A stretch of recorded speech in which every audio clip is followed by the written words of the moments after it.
Welcome back to another episode of Off Hours with Bourbon Lens. This is Jake L along with Jake I, and today we are here with celebrity guru, fitness. You are such an asshole. fitness guru extraordinaire, Rumble boxing champion. He gets you in the ring, hits you with the 1, 2, 3, 4. He's gonna get you 5x your money and your fitness. Noah Neiman, what's up, Noah? I should be standing in front of a rented house in a rented Lamborghini, like, you too could have this if you buy my ebook.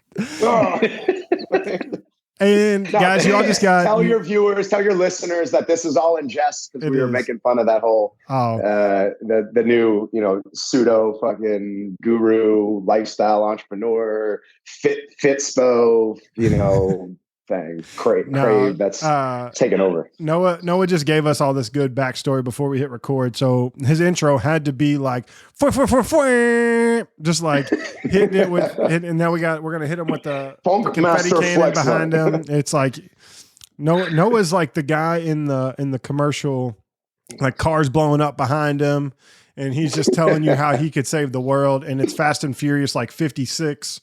Like that's who we got on the pod today. Why do you think I moved out to sunny LA? Vinny Diesel's getting older. Vincent Diesel, petrol. He's getting a little older. I'm like, been working on my curls and my chest and stuff. I can hold down fast 20. Yeah, there you go. And I'm sure you can put a little lift in your shoe, get a little taller. You're good. I'm taking shots at my height now. And I was taking shots at Vince. I was taking shots at Vin Diesel's height, not yours. Oh, I thought you were saying I got to get a little taller. I'm like, that man is. No, that man's little. He wears lifts in his shoes for fast. So to make sure he's like Al Pacino. On. So we can't judge a man by his lifts. No. I mean, we can judge him by his bench press though, because if it looks bad, if it's just a bad looking bench press, we can judge you. Yeah, I got you. But no, thank you so much for having me on here. As you can tell already, I just like chopping it up and just, shooting shit. Yeah. No, we're glad to have you. I haven't laughed prior to a podcast like this before in a long time. I don't know about you, Jake, but this has been the first 15 minutes, just rapping's been hilarious.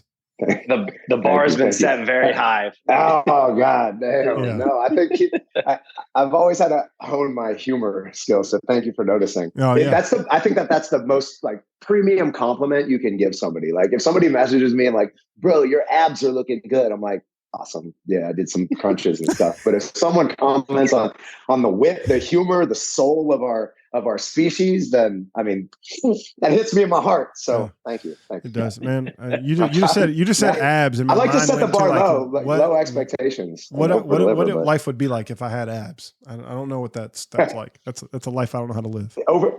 Overrated, to be honest. It is. I'll tell you from experience. It is overrated. Have a beer belly. I'm good. Yeah. If my whole Instagram wasn't me shirtless, I would probably, I'd make some different lifestyle decisions. But I painted myself into this corner and here we are. So yeah. You had to make. I was actually going to do this whole thing without a shirt on, but I thought that would be weird for everyone involved. So it would have been for us because no one sees this but me and Ireland. So yeah. But I heard you were from Louisville, so I wanted to represent your hometown with the Muhammad Ali Rumble in the Jungle. Rumble. Hey, Rumble. Here we are. I'll give you guys we're rumbling through everything on this one. Rumble everywhere. So Noah, for those people who don't know you, just give us a little background about who you are and what you do. It's like an existential question. So my name is Noah Neiman. This is like Love is Blind right now. It is. I am the co-founder, co-creator of Rumble Boxing, which is half boxing, half strength training. It's a group fitness concept that exploded on the scene in 2017. I feel like now I got to rhyme because of the Louisville lip. Yeah, there you go. Come on, give me something. Try to find a poetic tone to everything. But no, it was so where I'm at right now is kind of a culmination of a lot of dark things, missteps, almost dying. We can get into that. Like I said, I'm an open book. And then ultimately understanding how I can monetize and create something of value for others that was really rooted in something that I've been passionate about my whole life, which is physical fitness, strength training, especially martial arts and boxing. I've trained jujitsu a long time in my life, boxing a long time in my life, and coming from a background with a lot of behavioral disorders, ADHD, oppositional defiant disorder, all these, crazy DSM diagnostics. I found that the more I put my energy towards something like this, the better I was just in society in general. So again, Rumble is just a culmination of my whole life, without even really knowing what it was building up to. So I started in my professional career, I was actually an accountant. So I got my degree in accounting. I did the whole, 9 to 6 or 8 to 7, whatever it was, in New York City, working for a mid-sized accounting firm. And I couldn't wear short sleeves because of the tattoos at the time. Like, tattoos were very taboo, and so I had to wear the long sleeves, and I had to drive out to Rye, New York, to audit hotels and count mattresses. And I was like, me with this boundless, I've been the same since birth. My parents had a hard time putting me down to sleep because I was always bouncing off the walls. So to put me in that kind of scenario led to a lot of depression. It led to a lot of anxiety, and I felt misplaced. I felt kind of uncomfortable in my own skin. So a series of kind of wild events with some family members going through sickness and cancer and heart attacks got me out of New York, and I moved back to Pittsburgh, where I was dealing with a lot of, like I said, those family issues with health. And I fell into another depression, and I got addicted to drugs, painkillers, and cocaine. And I kind of woke up, fast forward a year and a half of dealing with that. I woke up one day in the hospital, and I remember seeing my whole family just looking at me, and they were like so disappointed, not disappointed. They were scared. And I remember never wanting to give them that look on their face or those feelings again. So I moved back to New York with like $10 in my pocket, and a series of crazy events led me to Barry's boot camp, where my friend had some free passes because I couldn't afford that. I was broke. He had some free passes, and the owner, now owner, Joey Gonzalez, was the trainer. So he just started striking up a conversation with me after, and it's like, I don't know what you do, but he didn't know that I was broke, like pretty much unemployed, just trying to like bartending and modeling and trying to make money in New York however I could. And he asked me if I wanted a job. And that really kicked off the structured part of my fitness career. So it's crazy. One of those things that like, I almost didn't even go to this class because I was really depressed. I was like kind of lower energy. I didn't really feel good about myself, but I went, and I remember for that 45 minutes, that hour, I just kind of tuned everything out. And I was, with a group of people, and the music was loud and the lights were low, and it made me hyper focus on what I could do with my physical body at the moment, which if you're in the present, it's really hard to be anxious because anxiety is generally about you worrying about the future, and depression is generally, things that happened in the past that have led to you feeling. But in the present is where you can kind of fight for that present tense joy. Mm-hmm. And that got me really, really excited about this industry in general. And it was also kind of self-serving too. Like, I love the fact that I can impact other people, and they can feel how I felt when I was going through those dark times in a class like that. But it's also was very therapeutic, because when I first started training other people, I was going through panic attacks. I was suffering from a lot of that in class. And the worst thing you can do when you're having a panic attack, an anxiety attack, I don't know if you've ever had them, they're terrible, is think about it and be like, and try to force yourself out of it and try to will yourself out of it. So when I was training those first few times and going through those, it gave me coping mechanisms, because I got out of myself, and I had other people in the room that I had to look at, that I had to motivate, that I had to give energy to. So it actually ended up, again, selflessness led to like one of the greatest self-serving moments that I could find. So now, I built a whole brand that's now going to be in over 300 locations across the world. I just got back from Bondi, Australia, kicking off Rumble Bondi. So it's kind of one of those crazy things that I never thought would happen, and almost didn't happen. It's a crazy story, man. Wow. I mean, there's some nuances to that. I get a little crazier, but we'll pick at it. Yeah. How did it transition from being, getting hired and just kind of seeing it and enjoying it and figuring that whole thing out, to like you and your other co-founder thinking like, holy shit, I think we could figure out something here, and sort of, create the whole Rumble boxing concept? Yeah. So the universe responds to what you put out, not really your intentions, your thoughts, your beliefs. You can have the greatest ideas in the world, but what you consistently put out is kind of what the universe will respond to. And I'm not talking about some hippie. I know I happen to be in LA, but I'm literally talking about, there is some palpable, there is some like, I got to realign my chakras real quick. There's some palpable energy expenditure that you get back if you put it out. So when I was at Barry's, like I told you, I was putting out this energy of this shit saved my life. So all of my passion, every time I showed up at everything that I did, I put my soul into it because I felt like I would have been soulless without it. So I started to pick up a lot of attention from, Wall Street Journal, Vanity Fair, Harper's Bazaar, GQ. And they were talking about this trainer that was like wildly energetic, that had crazy passion, but not just about myself. I had the ability to make others feel good about themselves and make others work harder than they would without me. So that was my value. I always quote this thing from Rick Ross, which was like, it's funny. He's actually a really good entrepreneur. Shout out to Wingstop. But I don't know why I just gave him a shout out. There was no point in that. I feel like I'm on like Sway in the morning, Sway's Universe, giving people shout outs. Thigh stop, wing stop, slider stop. It's, they just can't take this. You can't take this kid anywhere. But he said something really, really pivotal that impacted me. He said, when you have nothing to bring to the table, bring your energy, bring your motivation. And so that's what I did. And I made a career out of it. Like, I didn't have two nickels to rub together. So I certainly couldn't invest in anything, but I had a knowledge, a bank of fitness and how to take care of yourself and how to be stronger and how to get through depression, get through anxiety and cope. I taught people coping skills.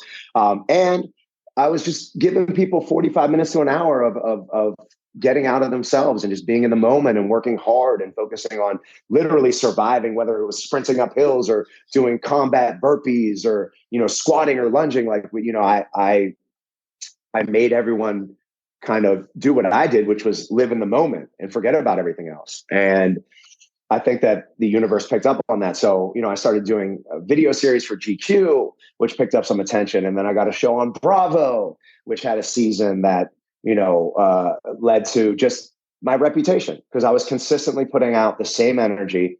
I was the same person on camera. I was the same person offline as online.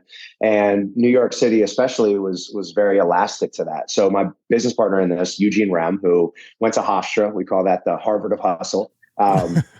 So we went to Hofstra. He is obviously, he's the founder of Catch Restaurants, which is probably one of like the coolest, most, notorious restaurants in probably the big cities, LA, New York. They're opening in Miami, Dubai. They partner with Tillman Fertitta. So he just purchased them, but he is great at curating experiences, and we had known each other through New York and just through life.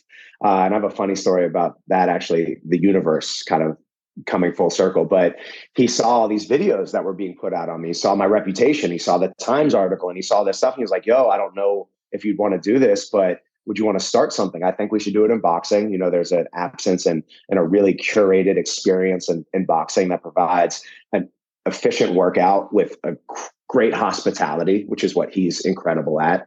So it was one of those things, again, that almost didn't happen because I told him no. He tells the story much differently, but I'm going to tell you how it is. For like 4 months, because I was so afraid of losing everything that I built. I was so afraid of taking that risk. I told him no.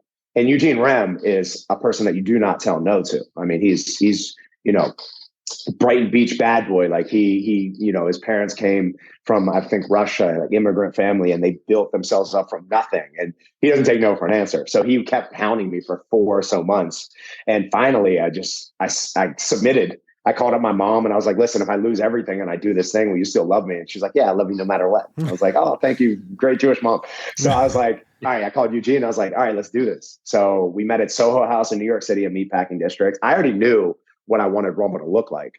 I had been thinking about it. I've been writing in composition notebooks for a long time, but it was one of those things that, when you're educated, when you're prepared, when you're ready, the headlights are much more illuminated. So you could see kind of these opportunities in the dark. And so we just hit the ground running. It took about a year to find the leases and build, work with our branding team and marketing team and figure out what we wanted to do and curate. Like I said, I'll show you the studio in a little bit, but then we launched and kicked off and we had a big crosshair on our back because, Eugene had a big personality, very well known in the hospitality and nightlife industry, restaurant industry. I have the big, one of the biggest reputations in New York City and probably the country in fitness with my work at Barry's and all the media stuff that I'd done. So we had a big crosshair on our back. But then we opened January 9th, 2017, a date that I have tatted on my arm forever, like a guy, like memento. So I never forget. And, we crushed it. We just crushed it.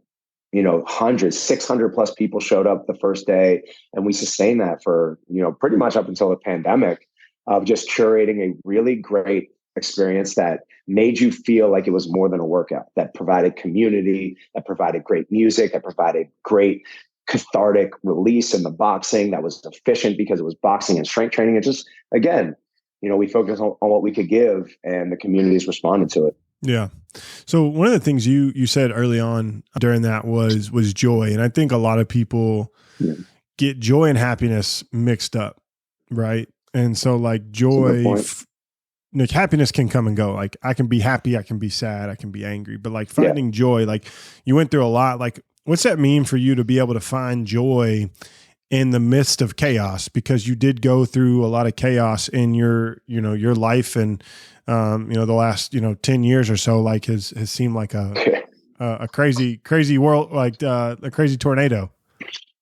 Absolutely. I think more so than joy specifically, I think what I went through, those really dark times, it taught me empathy and gratitude. And I think that no matter what you're going through, I think that being anchored by empathy and gratitude changes your perspective a lot. It makes the dark times, not times, much more illuminated. So you standing up, you trying to flex on me over here? No, I stood up because I've been sitting down all damn day.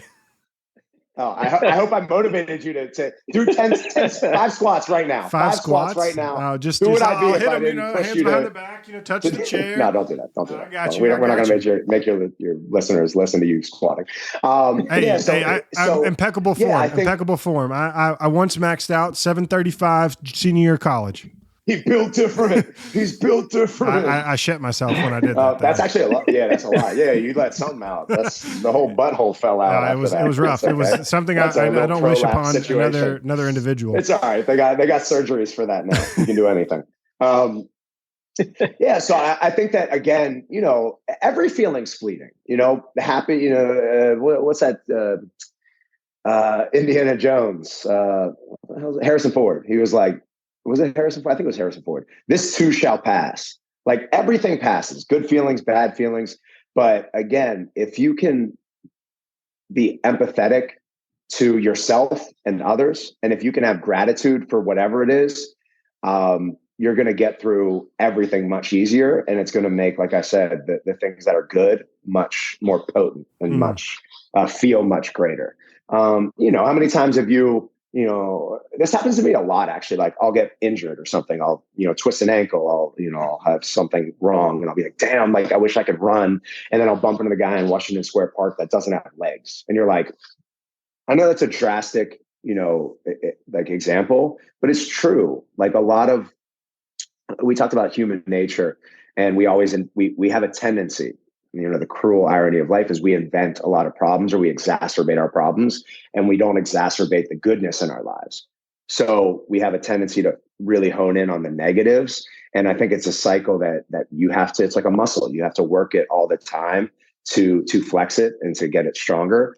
And that propelling force, for me at least, has always been gratitude for being alive and not succumbing to what I went through 10 plus years ago, and having the opportunity to reach others and impact others and hopefully affect others with my story and what I went through, because it's smart to learn from your own mistakes. It's genius to learn from other people's mistakes. So if I can talk about my missteps, especially as an entrepreneur, as just a human, and it helps one person, then it makes all that shit worthwhile.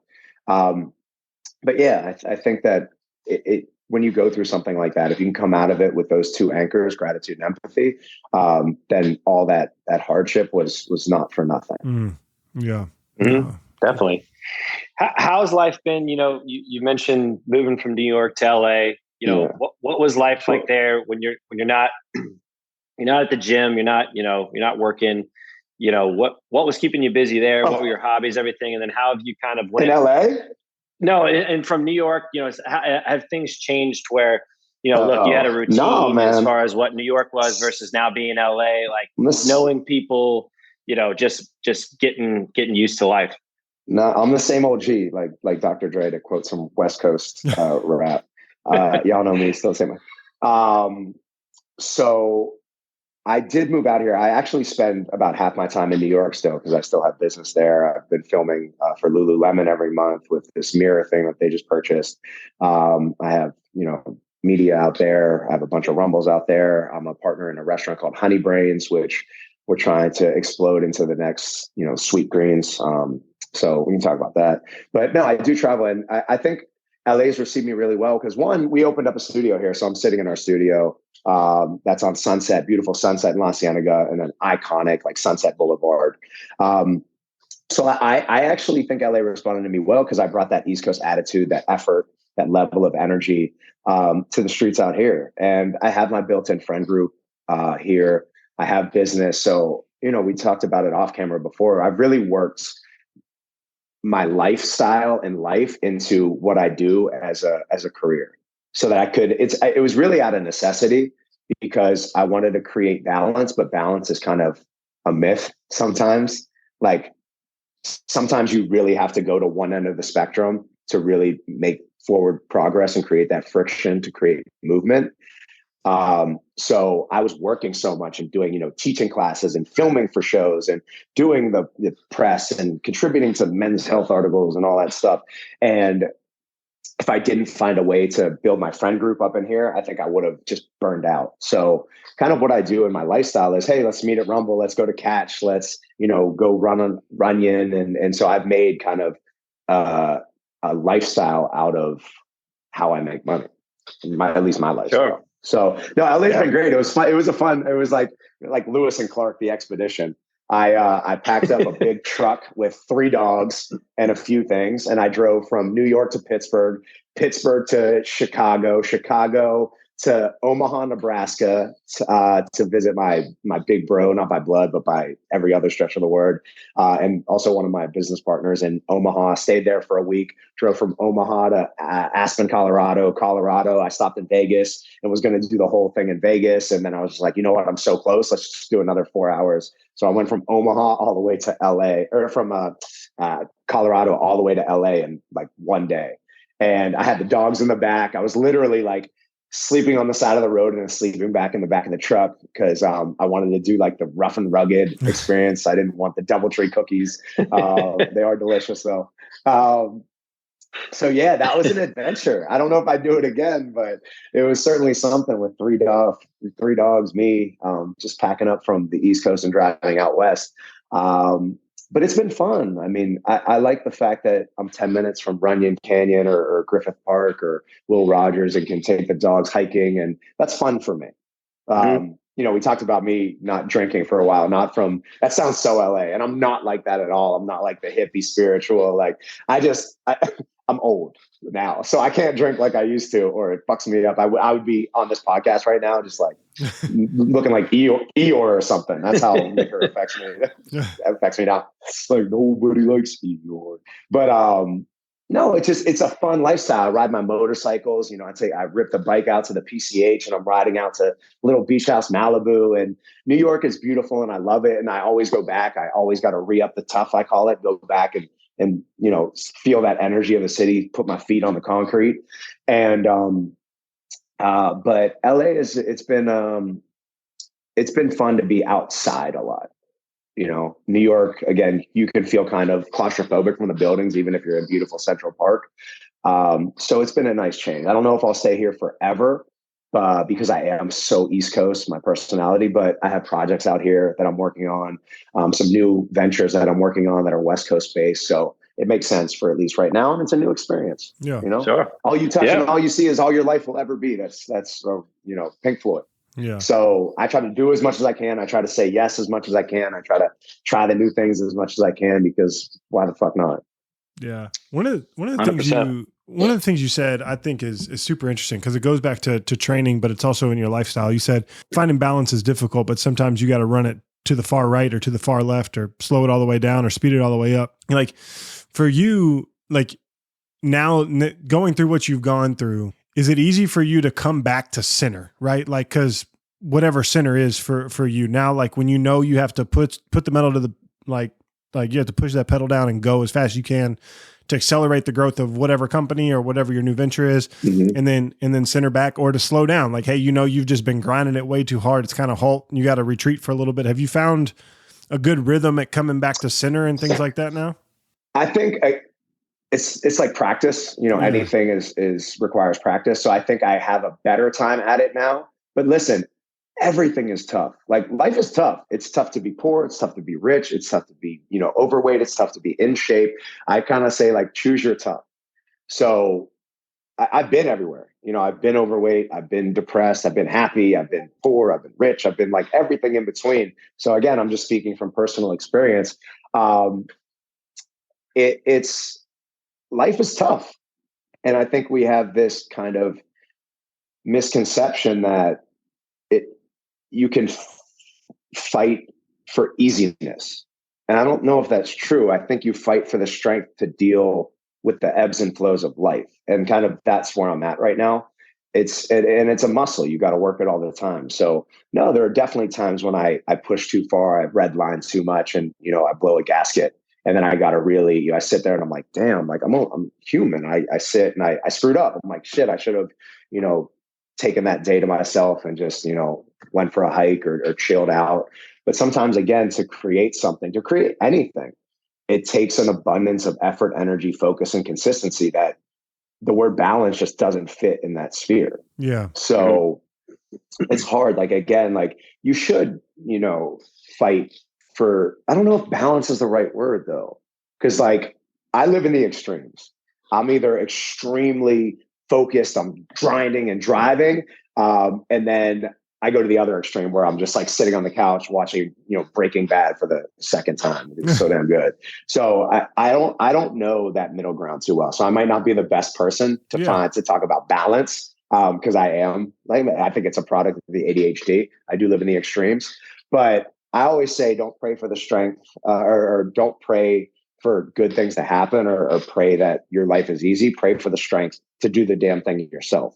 And I think that all we do kind of builds up our strength and our fortitude to deal with life and the decisions we have to make, so we can make informed decisions that we're not prisoners to our body. And I think that that's an important distinction. Like I train, I work out, and I know we joked about abs and all that stuff and shirtlessness. I'm like the antithesis of that. I hate that culture. I hate like the talking about calories burned. So that's why at Rumble, we never talk about building a body type or burning calories. It's really just about, we train the body rigorously so that it's not a prisoner, so that our mind is not a prisoner to it. I'm like paraphrasing like some stoic philosopher. I forget who it was. It was like Epictetus or something. But it's true. Like I train so that I'm not beholden to my physical body. Because I think we often realize we don't understand how much stronger we can be, how much more energy we can have. Like my friends always hit me up. They're like, dude, like, how do you have so much energy? And I'm like, well, I wasn't fucking born with it. And I'm like, well, why don't you, try to drink more water, try to get some more sleep, try to hydrate like better, try to eat better, try to work out a little bit. And they're like, no, I can't do that. Just tell me how you get the energy. I'm like, bruh, I told you. I was like, you just gotta do the legwork. And they're like, no, like, I saw this guy, he said there's a pills I could take. And I'm like, I guess that's probably not going to last. That's probably not going to be as beneficial as you think, as just doing the legwork. So again, I think balance is kind of a myth, especially in the modern day societies that we've created. I think we could have created a society where we could live great lives, happy lives, sitting by a lake eating peaches. But we didn't do that. We didn't do that. We created industry and capitalism. So I think, again, under the current constructs of the universe, of the multiverse, balance is a fleeting kind of ideology. So, well, yeah, I mean, again, I can just only do what I do, or talk about what I do, which is I try to get my physical body prepared for everything that life's going to throw at me emotionally, so that I can process things a little clearer. And I wish more people, especially in our country, would do that. And I understand the limitations, and I understand the privilege associated with that. I don't have kids. I don't have, so there's a lot of inhibitors, but we're also a people of excuses as well. So sometimes people hit me up on Instagram and they'll be like, hey, so like, I don't have time to work out. And I'll be like, oh, well, did you see this week's episode of Succession? And they're like, yeah, they're telling me all about, Roy Clark and all and the Gojo, merger. And I'm like, gotcha. I'm like, so you have time for this. You have to, it's about what you make time for. And again, I'm not patronizing anybody, but it is that important because self-care leads to actually an abundance of selflessness and selflessness, because you have more energy to be a better father, to be a better mother, to be a better brother, lover, whatever it is, sibling, citizen of the world. So I think if we just created a pathway where we could at least focus on it for a little bit, even if it's 10 minutes, a couple times a day, like whatever we can, and just make it a priority, I think we would be in a much better position as a civilization. Well, and the things you laid out were not like the hardest things in the world to do. Drink more water, put your phone down, go to sleep. Like, even if you go to McDonald's, like get the grilled chicken breast versus the fried chicken breast. Like it's making like little tweaks, right? Like can go a long way into just improving your energy. I think people think they're always looking for the easy way out. Well, like the easy way out is to go through the damn door. Like punch that thing down. I totally agree. Don't go around the wall, go through it. Yeah. And I think, again, there's a lot of societal trappings. I mean, I always make fun of 6-minute abs and get fit quick and get rich quick schemes, which is it's alluring. There's a draw to it because who doesn't want it quick? But, do you want it done quick or do you want it done right? And do you want it done quick or do you want it to be sustainable? Do you want it done quick, or do you want it to actually have a lasting impact and make some real change, substantive change? And again, and it's so easy to get trapped by the lights and the glamour of kind of that marketing and that ideology, which is why I was making fun of, the self-proclaimed gurus and the fitfluencers and all that stuff. It's like, just be real. Like, this shit is tough. Yeah. Life is hard. Life is hard. There's a lot of stuff. Like, damn, we talk about gratitude. Like, I'm going through wild times and just transitioning to the West Coast and all this shit. And then I found out that, 2 of my friends and one of my family members has cancer, like literally in like a month. And you're like, damn, I was just complaining about all this shit. And like all these people want to do is to be healthy, to be, to live, to have more time. And again, with what I went through, a couple of that with kind of, that scenario, it puts things in a really different perspective and different light.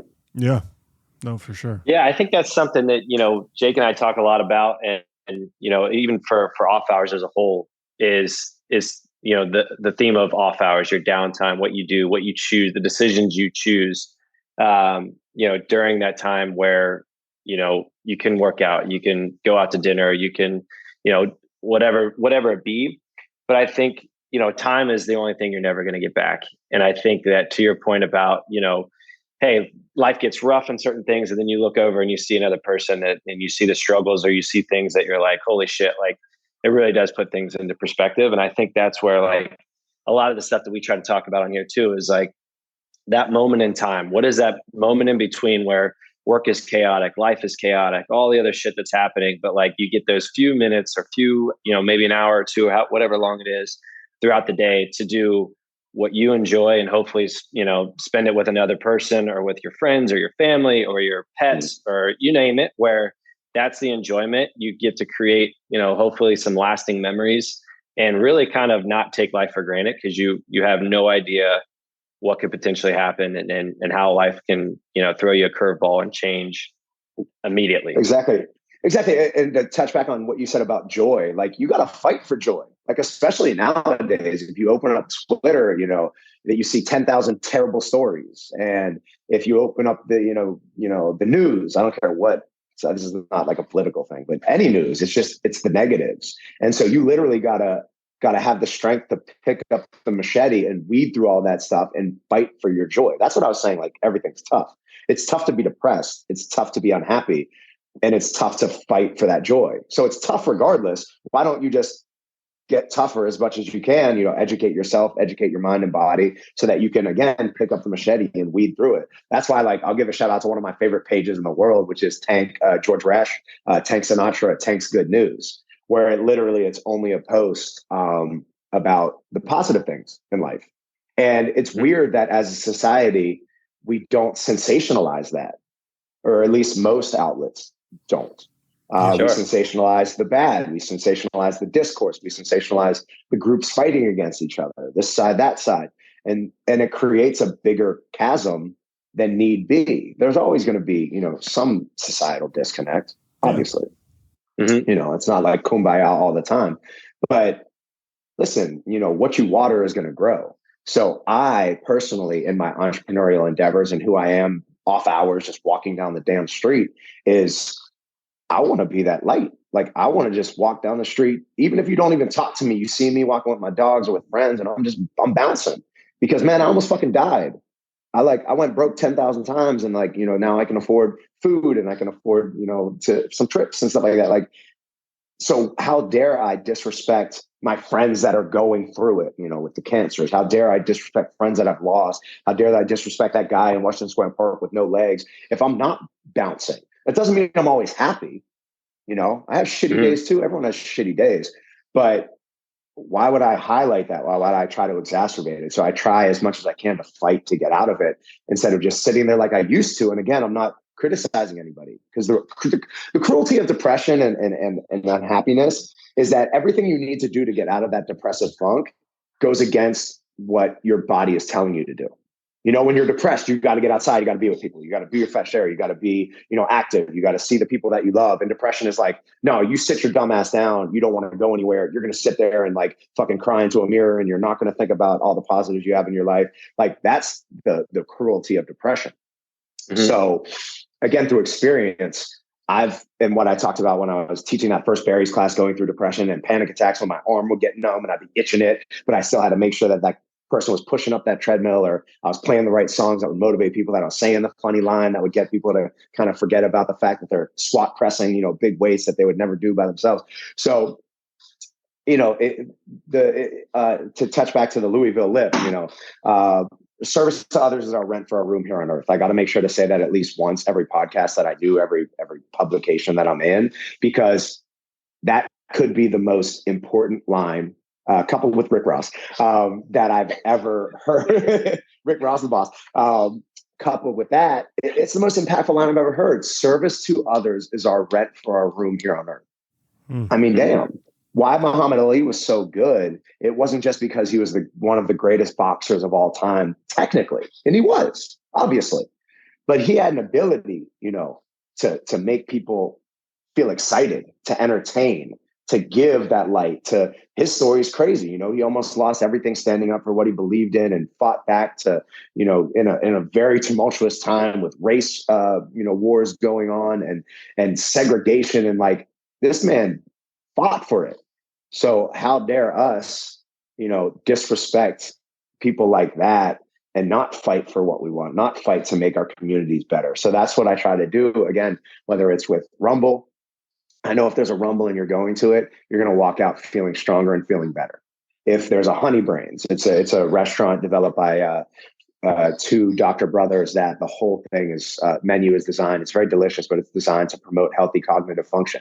So you're going to see a lot of good essential fatty acids. You're going to see good whole, fishes and meats and things that are going to make you feel better. So whether it's that, or whether it's, the medical testing facilities and preventive healthcare clinics that I'm going to be working on with City Ventures and my partner Danny White in Omaha, Nebraska, whether it's the new gym concepts that I'm working on that I'm going to build out. If you see something that I'm involved with because of what I went through, best believe it's going to make you feel better and impact you positively in some way. I've been through too much darkness in my life to ever contribute to that. And so, that off hours, on hours, that's the person that I want to be. And it's not easy, but I'm going to consistently fight to be that person. Yeah.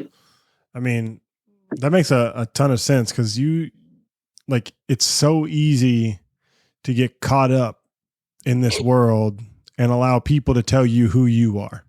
Right. And And like, especially now. Yeah. Like people don't know who they are. Like that's like confusion, isolation, loneliness, all of those things allow social media or whatever they're watching to tell them who they are. So it's like to hear your story about clawing back and fighting through that and fighting to be who you are daily, to bring the energy so that people can find that 10, 15 minutes of joy in the hour of chaos and the workout, right? Like that, that's big because people don't get that opportunity on a day-to-day basis, or people are not hearing that on a day-to-day basis because they're so focused on the negative or what they're hearing or who somebody's telling them that they're supposed to be or who they are. Like it's really hard, man, just to be a man, to be a woman, to be yourself. You're saying everything. It's hard, right? We said it. It's hard. Yeah. Shit's hard. It's just hard. Things are hard. Again, don't pray for the easy life, pray for the strength to do it yourself. So I think it's funny because the irony and the paradox of social media is we are as connected as ever, but we're as disconnected as ever. Because neurologically, mentally, we can only handle about, science says 100 relationships. But we give so many people access, a lot of times undeservedly access, to us, to our space. Yep. And it's unprecedented. And we've never psychologically had to deal with that besides in the past decade or so with Facebook and Instagram and Snapchat. And that's where the demons go to do their crazy things. That's demon time. I don't know. I mean, I probably just baited myself. I don't have a Snapchat. I don't do that. Everybody, he's a fitness guru on Snapchat only. But everything is so superficial. Everything's, look me up. Rough Rider 69. That was my AOL Instagram name. Rough Rider 69. You had to have the 69 of the 420. Oh, yeah. People would know that it's not. If you were down, you weren't down, but people didn't. Cool, people wanted to think you were down. Yeah, exactly. I wasn't down. I was like 12 years old. I didn't even know what 69 was. But no, and I think it's a funny thing because I think, to be honest, it's actually making us, more disconnected than ever. Because we have to, out of necessity, out of survival, out of mental survival, have to, we have to make these superficial connections because we can't make deep connections with 10,000 people, 1,000 people, 500 people, 200 people, and we seek out a lot of external validation now because everything is about, look at what I'm doing, as opposed to, actually just living in the moment. It's always like we're getting detracted from the moment because we got to document it. And the documentation is going to be for later. So we're thinking in the moment, we're in the moment presently, but we're already thinking about how we're going to post this later and document it later. So we're actually not in the moment. It takes us out of the moment, which causes a whole another level of psychological distress. And then, and then there's other things, and trust me, I'm on Instagram. Like, it's a necessary evil, I'll say. Yep.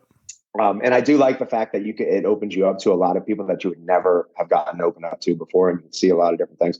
But listen, as with anything, there's the dark side and the light side. There's two sides to the force, and there is definite darkness associated with how connected we are and the means in which we connect nowadays. Well, yeah, offline and online. Yeah. There was a 60 Minutes piece or Time Magazine piece, something like that, from the guy, the CEO of Facebook, and who has since left. He was like, we know we're destroying like social constructs.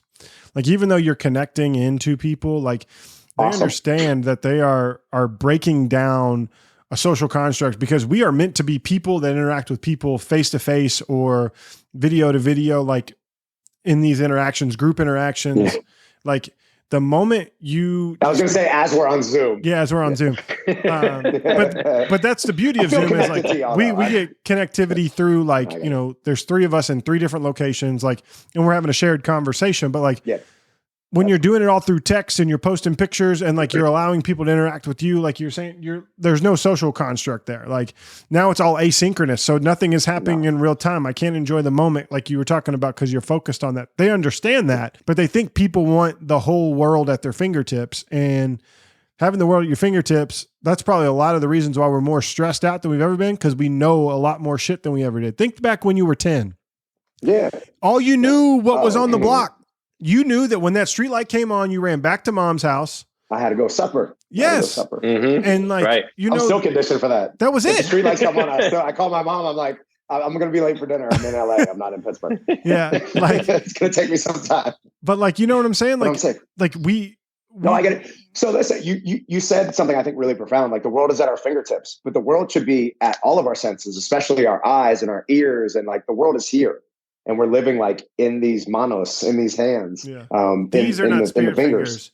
I don't know why I'm doing spirit fingers to the camera right now, but yeah, like we're here as opposed to being here. We're again, everything is drawing us back inside our own body, which I think is where I was when I was going through all that depression and anxiety. I was just very internal, and like even to the point where I would like disassociate, and I would be like playing the Resident Evil like third person video game, like looking down at myself. But it was always about me. Yeah. And then that kind of brings a full circle to like what I do now is the more I got outside of that, and the more I could focus on the actual world around me. Like when I'm training people, like when I'm coaching or when I'm boxing, when I'm sparring, when I'm fighting, I have to be right there, right then. I can't be thinking about next week or last week. Like I'll get my like nose bloodied. I'll get my head knocked off. Like I got to focus. I have 60 people in the room that are relying on me to drive this class and drive the experience and give them their workout so that they can feel good about themselves and they can feel stronger to then go subsequently fight.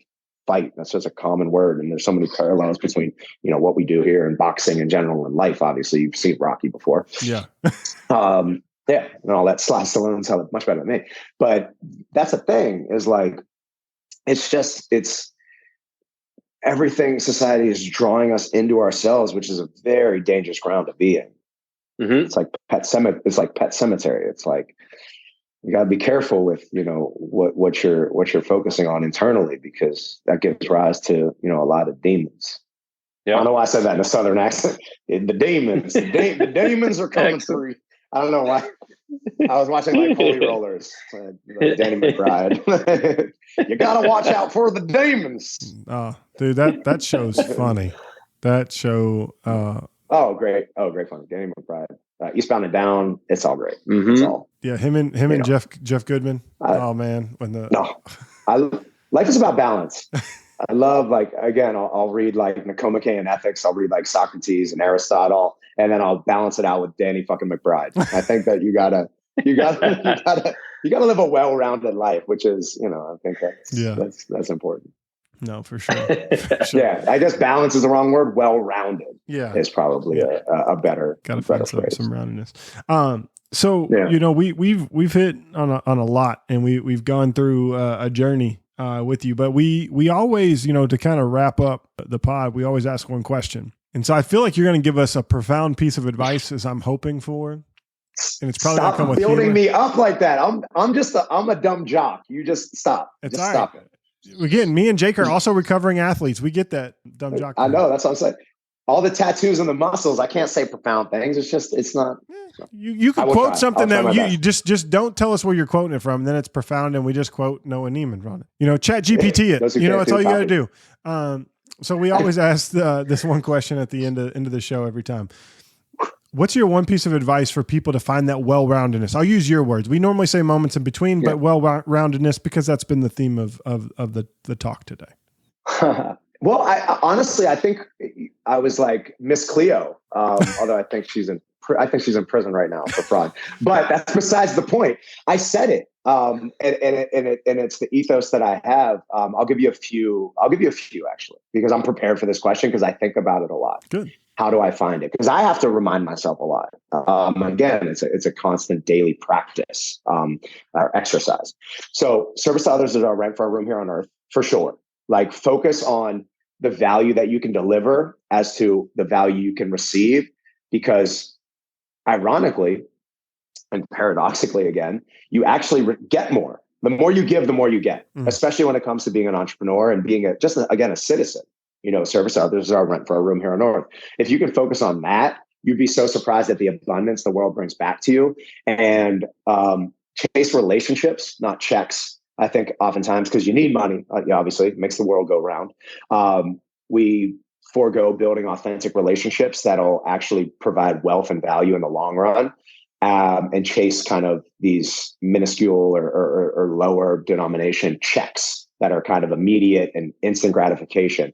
And it sets you up for, chasing checks, not relationships.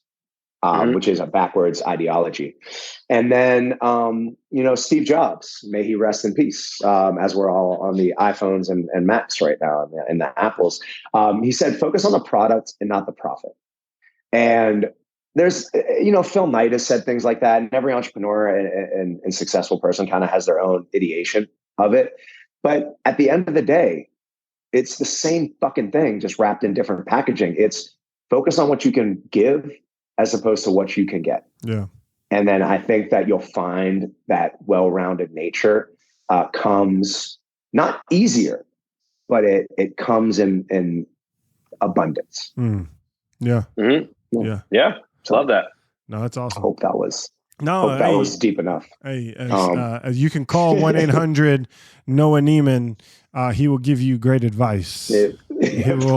He will share his magic 6 minutes fitness guru exercise with you. I'll teach you how to burn calories and get a 6-pack that girls will.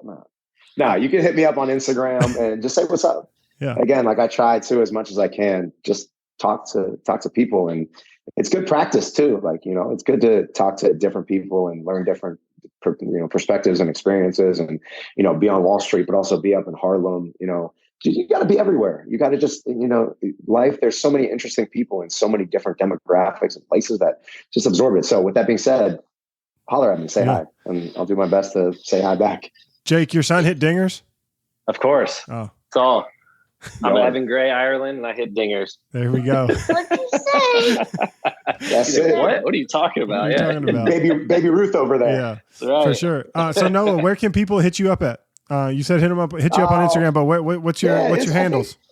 I mean, Instagram at Noah D Neiman, Neiman. Just like I said, you don't need to follow me, but just connect to me, say what's up.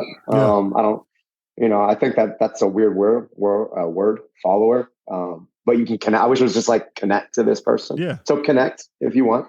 And I promise I'll give you the same energy as I am here. Anywhere, any medium, any platform, anytime, any place. Awesome. Well, Noah, we truly appreciate you joining this episode of Off Hours with Bourbon Lens. Again, go check out Noah on Instagram, and he ain't lying. His shirt's off. He's flexing hard.